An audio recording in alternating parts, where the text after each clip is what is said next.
2005 সালে সনি টিভির reality show ফেম গুরুকুল জিতে রাতারাতি আলোচনার কেন্দ্রে উঠে এসেছিলেন বাঙালি কন্যা গায়িকা রূপরেখা বন্দ্যোপাধ্যায়। কাশ্মীরের কাজী তৌকিরের সঙ্গে যুগ্ম বিজয়ী হন তিনি। যদিও উইকিপিডিয়া গুগল বলছে অরিজিৎ সিং এর প্রথম স্ত্রী রূপরেখা, কিন্তু এ তথ্য সম্পূর্ণ ভুয়া। বিস্মৃতির কুয়াশা সরিয়ে ফের লাইমলাইটে সঙ্গীত শিল্পী। এই রিয়ালিটি শো এর অংশ ছিলেন অরিজিৎ সিংও, তবে ফাইনালে জায়গা হননি জিয়াগঞ্জের ছেলের। রকেট গতিতে উত্থানের পর আচমকাই হারিয়ে যান রূপরেখা। এদিকে 2013 সাল নাগাদ বলিউড মিউজিক ইন্ডাস্ট্রিতে উত্থান অরিজিৎ সিং এর। পরে চাওয়ার হয় রূপরেখাই নাকি অরিজিৎ সিং এর প্রথম স্ত্রী। ধুলো, ময়লা ও ক্ষতিকর ধূলিকণা থেকে নিমিষেই মুক্তি দেয় চৌধুরী এয়ার পিউরিফায়ার। এর শক্তিশালী সাকশন ঘরের কোনায় কোনায় লুকিয়ে থাকা সকল ধুলা টেনে ফিল্টার করে এবং বের করে আনে নির্মল ও স্বাস্থ্যকর হাওয়া। উইকিপিডিয়া ও গুগলে আজও রয়েছে সেই তথ্য, যা একেবারেই ভুয়া। অরিজিতের সাবেক স্ত্রী হওয়ার ভুয়া জল্পনা নিজের মুখে উড়িয়েছেন রূপরেখা, তাতেও লাভ হয়নি। দীর্ঘদিন বিস্মৃতির আড়ালে ছিলেন রূপরেখা।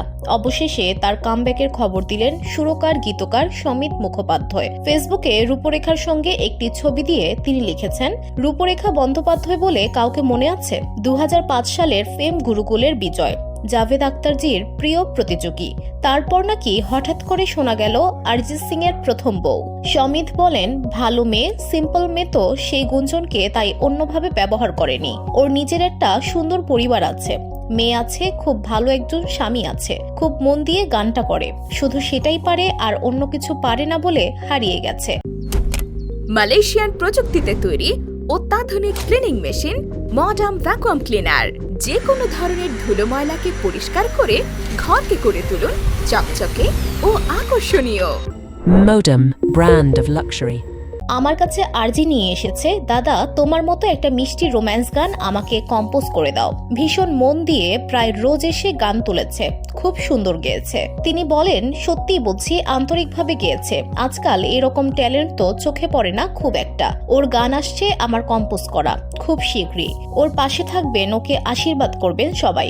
একজন প্রকৃত শিল্পীর পাশে থাকবেন বলে জানান সমেত। উল্লেখ্য, 2010 সালে কলকাতার ছেলে নলিনাক্ষ ভট্টাচার্যকে বিয়ে করেন রূপরেখা। জীবনে একবারই বিয়ে করেছেন গায়িকা। গত 31 জানুয়ারি ছিল তার বিয়ের 15 বছরের পূর্তি। স্বামী সন্তান নিয়ে সুখী সংসার করেছেন বলেও জানান রূপরেখা। অরিজিৎ সিং এর সঙ্গে তিনি রিয়ালিটি শো ফেম গুরুকুলে অংশগ্রহণ করেছিলেন, এতটুকুই তাদের সম্পর্ক। রূপরেখা একবার বলেছিলেন, আমি অরিজিৎকে ভীষণভাবে শ্রদ্ধা করি, তবে আমাকে জড়িয়ে এই যে কথাগুলো বলা হচ্ছে তা মিথ্যে। VOD Bangla news desk.